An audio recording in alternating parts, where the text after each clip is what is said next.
Are you new to Wuthering Waves, or you just want to learn more about echoes? Well, I'm going to teach you everything there is to know about echoes today. How to get them, what they are, how to upgrade them so you don't waste materials and get the best stats on them.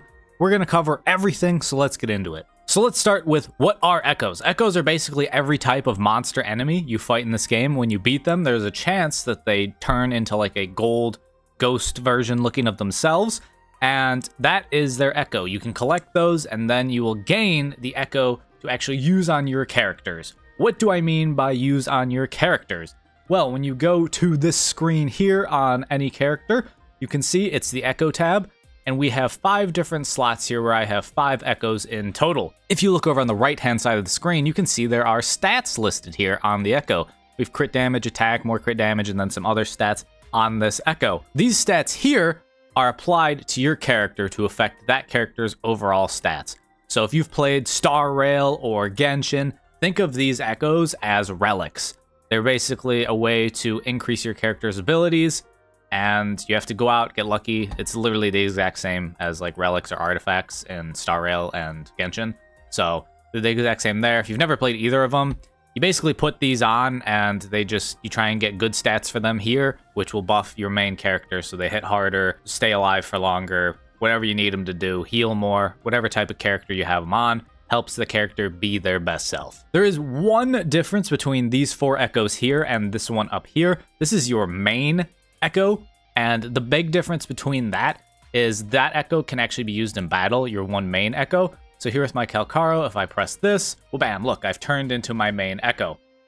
And you do a couple attacks with it, and then you will shift back to your normal character, and then your echo is on a cooldown. So when you use your echo like that, it is your echo skill that is being used. And for our Thundering Mephis here, you can see we'll transform into the Thundering Mephis to deal electro damage.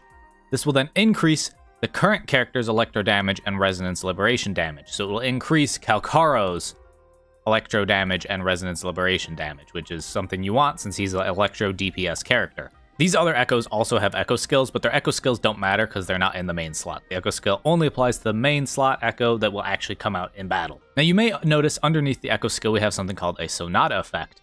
And basically when you equip a certain amount of echoes for whichever type you're going for, in this case Void Thunder, you unlock these special abilities or these bonuses for your character.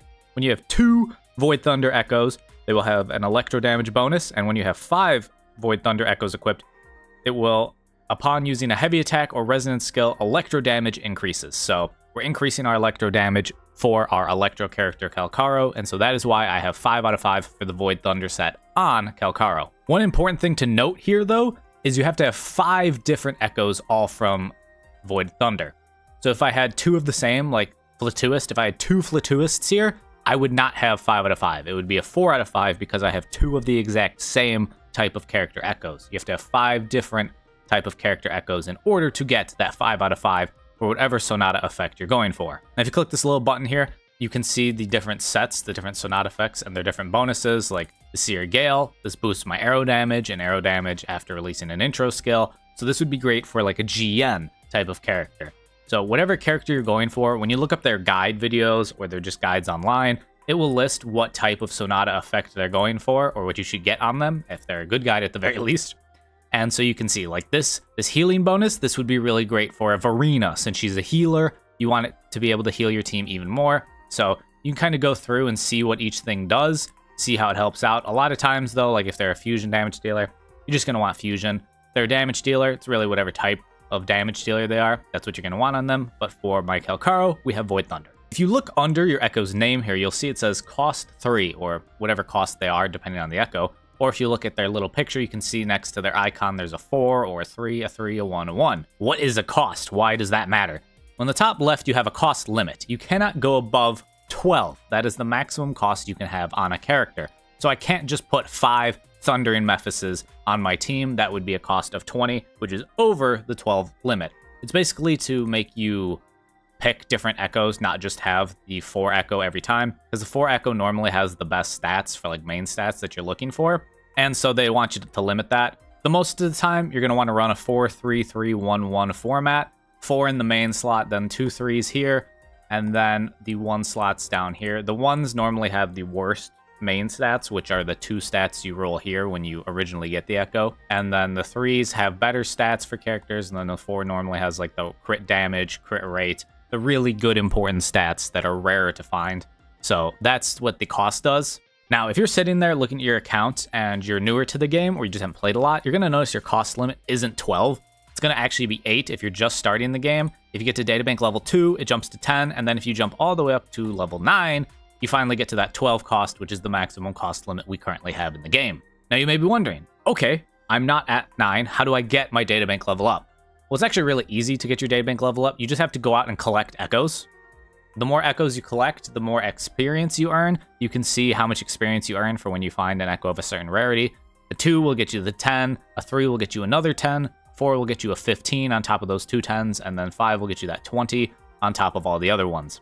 So you want to find the 5 stars, but you can't find 5 stars right away. From 0 to 4 in the databank, you'll only get 2-star echoes when you defeat an enemy. When you hit rank 5, you will get 3 stars, but they are rarer than the 2 stars, as you can see here, 30% chance versus a 70% chance on 5.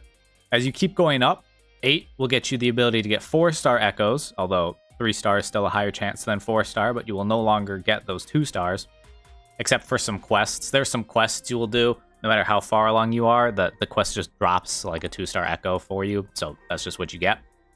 But as you progress further and further to 15, you start to get 5 stars. And from that point forward, then, it's just an increase on the chance of you getting a 5 versus 4-star. When we get up to 19, it's an 80% chance for a 5, 20 for a 4, same with 20, and then in 21, which is dropping in the new 1.1 update in a couple days here at the time of me recording this, it will get a 100% chance to get 5 stars. You will no longer get anything below a 5-star when you get an Echo. So yes, to level up, just go out and find the Echoes. When you're on this page, if you haven't found the Echo before or ran into it, it's going to have a blank icon, but it will still lead you to where you can find it. You just click on it and click Detect, and then it will pull up on the map. Bang, there's one there. I'm right here. I can just run over there, fight that auto puppet scout, and hopefully it drops an Echo. It's not a guarantee it drops the Echo, but hopefully it drops the Echo. And you can use that for all the characters here. Oh, I want to find a cruise wing. Here we go. We detect it. Go find the cruise wing. Simple as that. A great feature to have here. Easy to help you find what Echo you're looking for when you're trying to farm for a specific character. And now I'll talk about the data merge here because it's the last thing on this databank page. When you put in a bunch of Echoes here like this, and you click data merge, I'm not going to do it right now because I don't know which 5 stars those are, and maybe I want to use them. When you click data merge, it will give you a random Echo afterward. Actually, I don't care, screw it. It'll give you a random Echo here. Bang, look it, I got that Echo there. We got a new Tic Tac. There we go. And you can do that over and over. It will work if you have like 3 stars in here, 4 stars, whatever it is. You auto select it, and then it will turn it into a new Echo for you. Hopefully it's one you want. You can also get bonus Echoes. So I only got 1 there. Sometimes you can get 2, and you can get up to 3 total. So it is a nice way to get some Echoes and turn in your old 3, 4-star Echoes you're no longer using because you only want to have the 5 stars. One quick thing I forgot to mention about getting 5 stars is you can actually get 5 stars no matter what your databank level is if you go and fight the rare special enemies that are a lot harder to fight. So if you're really good at combat in this game, go try and find them. I have a video covering all their locations where you can find all of them. And I mentioned in the video, when they're above a certain level, you start to get the 5 stars from them. There are some of the hard enemies that are lower level that you only get a 4-star Echo from. But if you're just starting the game, 4-star Echoes are helpful too. So if you're really good at the combat in this game and you think you can handle it, go try and fight some of these harder enemies to get their guaranteed 5-star Echo. Even though you're not a high enough databank level to normally get 5 stars, they will drop a 5-star. So keep that in mind. So one last way to get Echoes here before I jump into how you should be upgrading your Echoes in order to get the most out of your Echoes. These are malleable elite Echoes. So if I click use here, I get to pick which one of these I want. Say I want the violent feathered heron. I can pick that and it will give it to me. You can see here on the listing here, it tells you what type of bonus damage they'll have. So what set they'll be on. So freezing frost set, that auto puppet scout I could pick. That'll be in the Freezing Frost set. It'll have Glacial damage bonus. The Violet Feathered Heron I mentioned will be a Void Thunder set. That would be great for a Yinlin or clacharo, which I have on my character here. The Elite Echo Class 2 is just another grouping of Echoes. Same thing here. The list as well, what they have. Then there are also morphable Echoes, which I think they have on the Battle Pass or the Pioneer Podcast. I believe these are morphable ones. These ones you don't get to pick what you get. It is random what you get. So I would save the malleable ones where you get to actually pick what you want. And the morphable ones you can just use whenever as soon as you get them. The malleable ones though, try and save those for say you've gotten a bunch of good echoes on your character, but you just need that one more 3-cost echo that you can't seem to get a good roll on, then go and pick the malleable one, because the stats on the malleable one, I have used one before here on my Yinlin, the stats they give you will be the whatever set damage bonus it is. So because he's a Void Thunder, it's an electro damage, but for the Frost one, ice, it'll be an ice bonus, so on and so forth for every typing. So it is guaranteed that you'll get that and the flat attack alongside it. So just keep that in mind when you are going through and picking your echoes. You will get some good rolls automatically on this, which is not always the case. Sometimes you can roll a bad one. Attack isn't bad, but like do I have a bad, like a defense? If I got a defense and attack, that's not what I want. I don't really want defense as the main slot for like a DPS character. So save those for when you really are down to like your last couple echoes. Just helps out. Now, with what echoes are, what they do, and where you can get them, let's talk about upgrading them, because this is the most important part, and a part that I see a lot of people not paying close attention to, and it may come back to bite them in the butt. What do I mean? So, when you have an echo here, my Violet Feathered Heron here is a level 0. Now, they go up to level 25, where if you go into the upgrade page here, you can see we can select different materials to level them up. So I'm just going to put in enough here to get up to 5, and then we'll upgrade. Why did I pick only up to 5 if they go all the way to 25? Well, the reason for that is when you get to level 5, and then 10, and then 15, and then 20, and 25, you gain these tune slots. What are tune slots? Well, if we go down here, I can tune this slot, my new entry slot here that I just got for hitting level 5, and I have 575 golden tuners, but it costs 10 in order to tune them, so I really only have 57.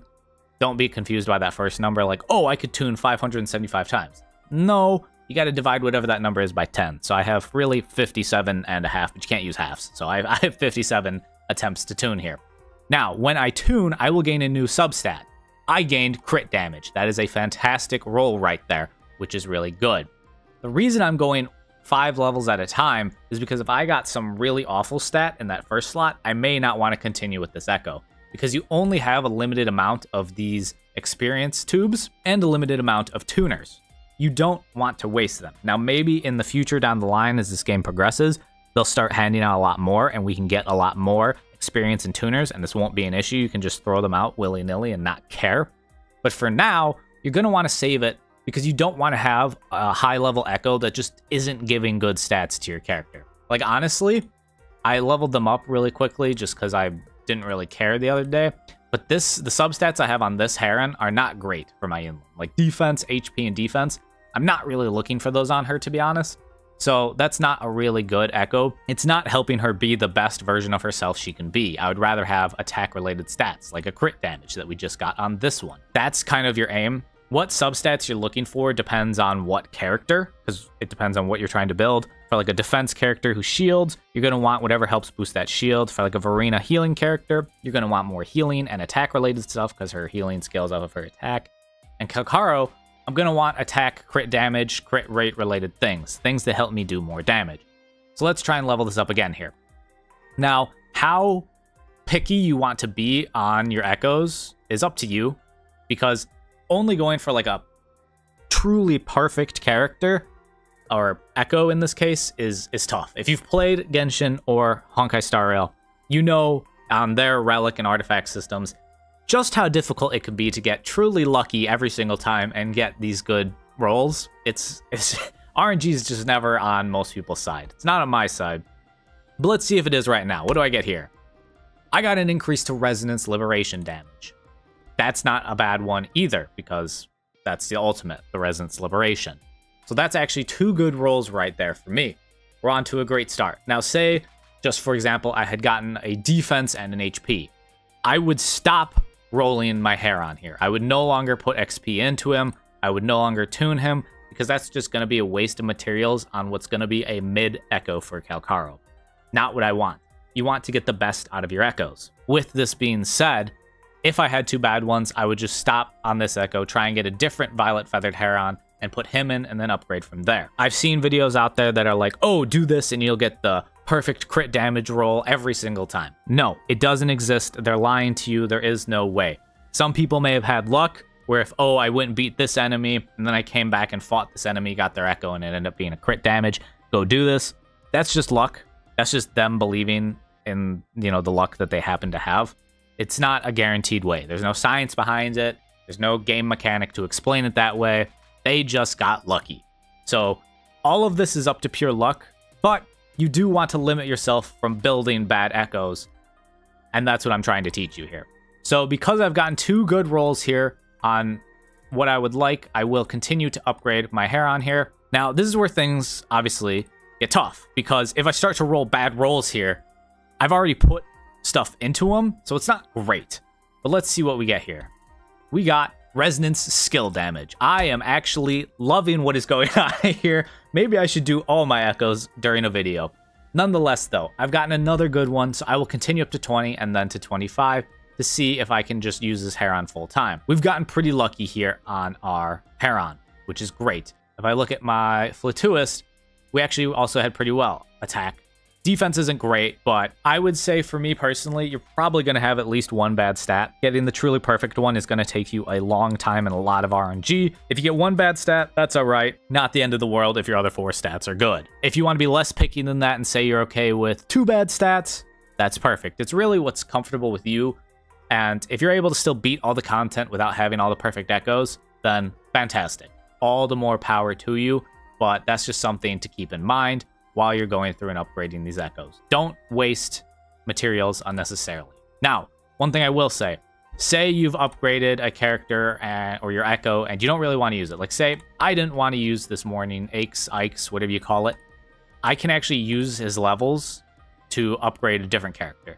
Now, it's not as much as if I hadn't put those materials to level him up in the first place, but you are getting something back in return, so it's not like a complete loss. You're not just out to dry because I put those materials into him. You can use them here. So keep that in mind. Remember that. But again, be careful while upgrading. Don't take awful stat, and then continue to upgrade the echo. It's just not a good idea. You're going to be upset because your character could be doing so much better if you didn't do that and you just moved on to a different echo and try and upgrade that one. So again, I hope this video helps you guys out, helps you understand what echoes are, how you get them, and how you should go about upgrading them. For what stats to focus on depends on the character. So again, look up guides that show you what echoes and what substats are best for that character. I will start to make some guides as well, but go check those out. I'm not going to sit here and scroll through every single character like, oh, Jiyan has this, Rover has this, Mortifi has this. It's just going to take this video will be like 2 hours long. So go check those out. But I hope this video helped out. If it did, leave a like, subscribe if you're new, all that great YouTube stuff. I hope y'all are staying happy and healthy out there, having a great day, and I will catch y'all in the next video.